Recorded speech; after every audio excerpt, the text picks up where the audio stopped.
How do population and individual reads differ in poker? Imagine walking into a poker game and trying to figure out what your opponents are thinking.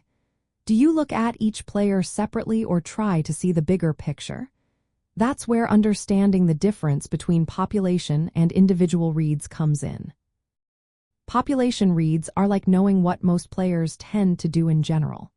For example, you might notice that many recreational players tend to play too many hands loosely or rarely bluff. These tendencies are based on observing groups of players over time and across many games. They help you create a baseline strategy when you don't have specific info about a particular opponent. It's like knowing that most players tend to fold after a big bet on the river, so you can use that to your advantage. Population reads are especially useful when you're multi-tabling online, where tracking individual tendencies across many tables can be tough. They give you a broad idea of how players usually behave, so you can adjust your play accordingly. On the flip side, individual reads focus on one specific opponent. These are built by watching how that player acts over many hands. For example, you might notice that a certain player always bets quickly when bluffing or tends to fold after a big bet on the turn. These habits are unique to that person and can be exploited if you pay close attention. In live poker or single-table online play, you can pick up physical tells or timing tells that help refine your read. For instance, if a player suddenly takes longer to act, it might mean they are contemplating a big decision or trying to hide a strong hand. Both types of reads serve different purposes but work best when combined.